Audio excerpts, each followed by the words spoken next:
Thank you all for inviting me to speak today. So I'm going to be talking about my journey from being a full-time mom to an author of over 40 novels and having sold over 1 million books. 100% of that is through self-publishing. So in this talk, I'll start with a little bit about me because as a context, and then move on to some of the specifics of self-publishing. And after that, as I said, I'll be happy to answer any questions that you might have. So I wrote the first sentence of my first book on April 1st, 2006, at the age of 37. I suppose at the time, one could have said that was an April Fool's joke on me. At the time also, I was a full-time homeschooling mom of 4 kids, and I felt that I needed something to do that was just for me.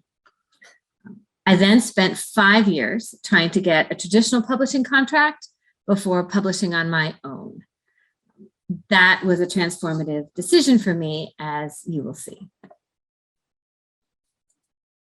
Oh, so this is just me when I was 4. I was a very creative child, always wandering the swamp next to our house in Washington State, making up poetry and singing songs to myself. I continued in this vein through elementary school. This is a poetry journal from 4th grade, and maybe you all have very similar things. It was really an indication that until I was 12 or so, my parents thought I was going to be a hippie. I'm not sure what changed exactly, but at around middle school, I began to focus on school instead. And school happened to be something I was very good at, to the point that I forgot, literally forgot about my creative side. In my teens and early 20s, I would routinely say to anyone who asked, I don't have a creative bone in my body. What's more, I believed it. I ended up taking school to its logical conclusion, and I received my PhD in anthropology at the age of 27. However, though I finished graduate school in 1995, I already had 2 children, and I couldn't see myself spending 100 hours a week trying to get tenure. So I ended up not pursuing a career as an anthropologist or ever actually going back to formal work. Instead, I kept having kids and homeschooled all 4 of them. So this is my husband and our 4 kids a number of years ago. But as they grew, I realized that if I wanted my children to be creative and pursue what they like to do, I needed to model that behavior myself. And thus I started my first book 16 years ago, just to see if I could. I wrote it during the hour and a half that was my youngest child's daily nap, sitting at the kitchen counter with my laptop. I told my older children that they could disturb me only if someone was bleeding. As they were 8, 12, and 13 at the time, it didn't seem like too much to ask. This first book was essentially Lord of the Rings fan fiction involving elves and magic stones, and it was bad in a way I think a lot of first books are bad. While I had written a 350-page dissertation, writing 350 pages of fiction was a very different thing entirely, as probably many of you know. But what this experience taught me was that I could do this. I could write a novel. And because I knew my first book was bad, maybe in ways that weren't fixable, I decided I needed to write a second book. And once I got started with that, it became clear to me within a fairly short amount of time that it was better than the first book. And when I finished it, I started submitting it to agents. Please remember also this was 2006, so pre-ebook. I didn't have any other realistic choices in terms of what to do with it. Before I get any further down that publishing story road, perhaps I ought to give you a little bit about what I do. Namely, I write books set in medieval Wales. That's Wales, not Wales. I put up this slide because I know when I tell people that my books are set in medieval Wales, there's often that moment of confusion when their eyes cross and they think medieval Wales. So to clarify, I'm talking about the place, not the mammal. Perhaps oddly, despite this confusion, setting my books in medieval Wales was the first thing that I did right for my future as an indie author. So to summarize quickly, Wales is a small country, part of the United Kingdom, and a place they speak both English and Welsh. Medieval Wales was composed of many smaller kingdoms and was eventually conquered by England. In setting my book to medieval Wales, which I am the first to admit is a somewhat obscure location if you don't live in England or Great Britain, I was able to, in a sense, carve out a little niche for myself. The second thing that I did right with this second book was to write something in a definable category. In this case, time travel. The book originated as a dream I had driven my glacial melt color, as you see here, minivan into medieval Wales. I didn't end up writing my book about a middle-aged woman, but instead, Footsteps in Time tells the story of two teenagers who time travel to medieval Wales in their aunt's minivan and save the life of the last Welsh Prince of Wales, Llywelyn ap Griffith. In terms of the publishing story, I then spent a year trying to get an agent to take the book and me on, clearly not aided by the perceived obscure setting. But in the fall of 2007, now about a year and a half after I started writing, I got an agent who started submitting my book to publishers. What I didn't know then was that for traditional publishing purposes, neither of these two sort of right things that worked out well for my later indie career were, in fact, enough. Wales as a niche was seen by traditional publishers as a weakness rather than a strength. So for those of you just starting out or on this track, I'm going to give you a quick primer on the way traditional publishing works, at least as I understand it. So the author writes a book, queries an agent, the agent sells the book to a publisher, hopefully. The publisher then gives the author an advance, which is a loan on future earnings, provides the cover, editing and marketing, up to a point anyway, including promoting the book to bookstores. So the way I see it now as an indie author, what traditional publishing also does is place layers between the author and readers, and a whole series of people that are required to buy into the book for it to succeed. Thus, for a traditionally published book, you have a chain of connections that go from the author to the agent, to the editor, to the marketing department, and then to the bookstore marketers, and then to the bookstore salespeople until finally the book can reach a reader. If you ever go to a bookstore again, post-COVID, you might notice what is on the front table. Placement on that table is paid for by publishers.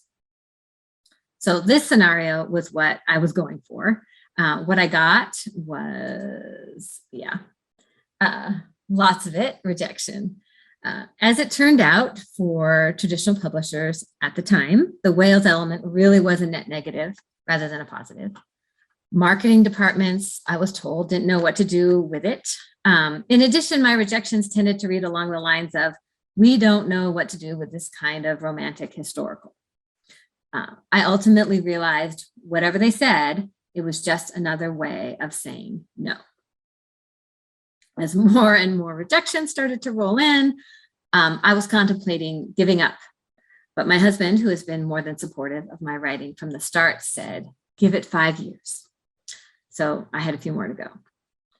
One thing I discovered during this process also was that a bad agent can be worse than no agent. This first agent closed her business without telling any of her clients in the summer of 2008, leaving me agentless yet again. The silver lining was that getting even a bad agent had freed me to write again, instead of endlessly rewriting Footsteps in Time. So over the course of 2008, I wrote another book, and then another book, and then another book, at which point, finally, a new agent took me on in January of 2009. So when people outside the writer world think about what being a writer is, all this activity or lack of activity behind the scenes is never really talked about. Nobody knows the struggles and the rejections except sort of as a after the fact, I went through all that and now I made it discussion. The truth is, I kept writing books and giving them to my agent, and no publisher would take them or me on. During that time, I wrote the first book in 4 different series because it doesn't do any good to write a sequel to a book you can't sell. Finally, my agent returned one of my books to me called The Last Pendragon and told me that he had exhausted every option for it. My decision then was to let it molder forever in the bottom of my laptop with my first book, which still shall never see the light of day, or to publish it myself. By that time too, now the fall of 2010, ebooks existed. But the very idea of publishing one's own books was very much looked down upon. I was told that I would tarnish my name forever and no publisher would ever look at me again. Well, my books had already been rejected by every publisher in New York, and I'm not kidding about that. So I decided, at least with that book, I had nothing left to lose. So I decided to give it away for free, just because I wanted someone, really anyone, to read it. And I didn't honestly know if it was good enough for someone to want to pay for. So thus, in September of 2010, I uploaded The Last Pendragon only to Nook and set it free. Not quite sure why only Nook, but that's what I ended up doing. I gave away 10,000 copies over the next 3 months. People were reading the book. I was getting fan mail. And then in December of 2010, I received an email from a reader who said, 1, I loved your book. 2, I would have paid for it. And 3, please don't give away your books for free anymore. Well, I still give away thousands of free books every month, but that letter was enough to give me the push I needed. And in January of 2011, I decided to become an indie author. So for some reason, it's always been cool to be an indie musician, but public opinion about indie authors has been far less complimentary. In the past, and certainly in 2011, self-publishing conjured up an image of selling books out of the trunk of one's car. We aren't doing that anymore, however. The digital age has changed everything. So this chart is another quick look at publishing just now if you're considering maybe a switch to thinking about indie author or want to know more about it. So these are the differences. So we have traditional publishing and independent publishing. Again, I must say from the perspective of an indie author. So again, traditional publishing, the author writes a novel, the publisher pays in advance, provides editing, designs the cover. You have a large print run with ebooks, kind of as an afterthought, even to this day, marketing, and an author royalty of 14.5%. Independently published, the author writes a novel, same thing, but of course there's no advance. You have to contract out your editing. You have to contract out your cover. The focus is on ebooks with print on demand in paperback, self-marketing, and the author royalty is 70% of the cover price. So at one time, of course, publishers had locked up the distribution system and access to readers back in 2006 when I started, but that was no longer the case and is no longer the case. So now by becoming an indie author, I had also effectively reduced the middlemen between me and my readers from 5 to 1. So with my newfound courage, I began in January of 2011 publishing Footsteps in Time, Prince of Time, and The Last Pendragon, the latter 3. That first month, I sold 22 books, all ebooks, 3 to me, 3 to my mom, 3 to my aunt. My daughter would have bought 3 then too if she'd had any money. But then, having exhausted the family angle, I sold 52 books in February. And the next month, in March, I sold 272. Also in March, I published my 4th book, Daughter of Time, the prequel to the After Kilmeri series, which is this time travel series. Subsequently, in April, I sold 1,200 books. And after that, I never looked back. What's more, March 31st, 2011, was one day short of 5 years to the day that I started writing that first book, which you may recall was on April 1st, 2006. And as you also may recall, my husband had said, give it 5 years. It turned out that was the day I got my first paycheck from Amazon for $28. It was also at that point that my teenage son turned to me and said, Mom, you have a real job. By the end of that year, I had published 7 novels, sold 30,000 books, and made $30,000.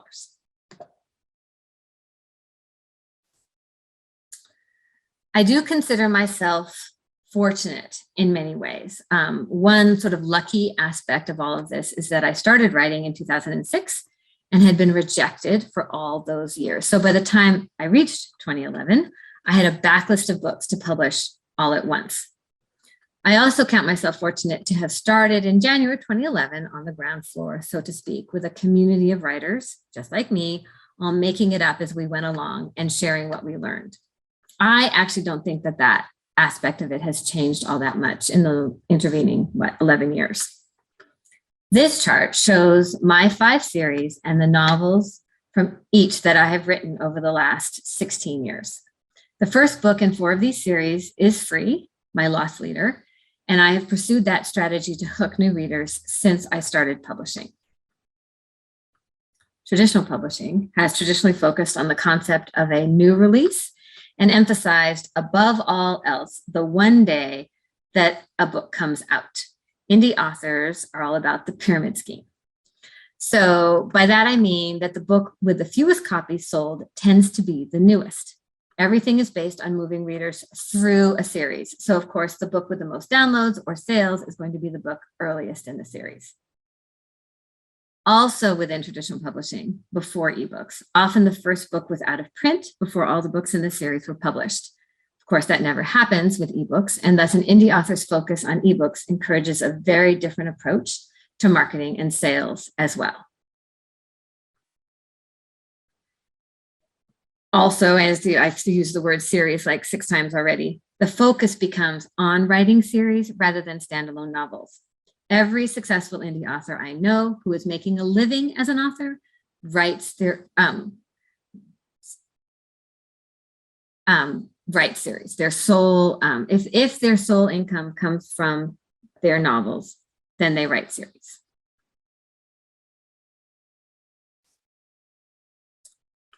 Being an indie author, and I would argue that probably this should be the case these days for traditionally published authors as well, means being a small business owner. I had no idea what I was doing back in 2011, only that if I wanted to succeed as an author, I needed to figure out how to wear 2 hats at the same time.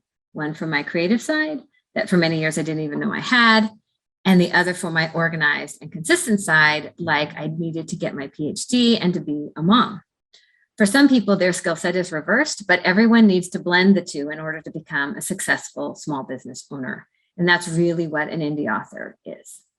This chart, which builds on the previous one, shows sales and free downloads of my books over the years, only through 2019, however, because that's when I hit 1 million sales and multiple millions of free books given away and stopped counting. It's important to point out also that indie math, as I call it, is not the same as traditional publishing math. I don't have offices in New York City to support, for example.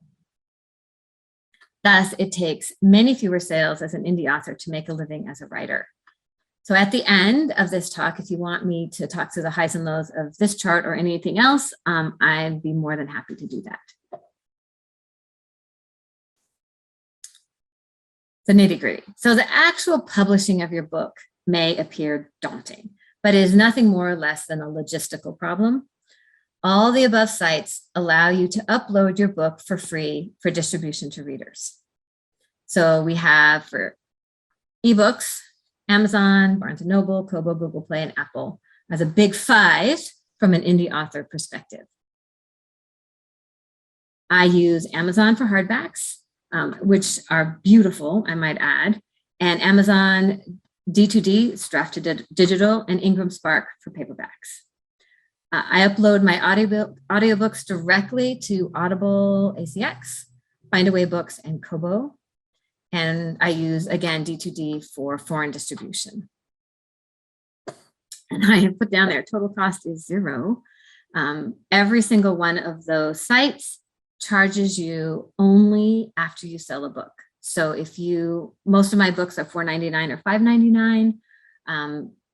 All of those retailers take a 30% cut. They treat books no differently than they might treat, a faucet that they've sold. Basic author requirements. The basic book requirements that every indie author needs are someone to edit their book, and sometimes many someones, a cover designer, and the ability to format the book or contract that out. This can cost enormous amounts of money or none. They also need a website, which can be simple or ornate, and a Facebook author page. All other social media is optional. So for someone who says, oh, I can't handle Facebook, I would strongly, strongly encourage that person to at least get someone to help you make an author page to interact with readers. I also put marketing on that list, not really as an afterthought, but because that's actually an entirely different talk.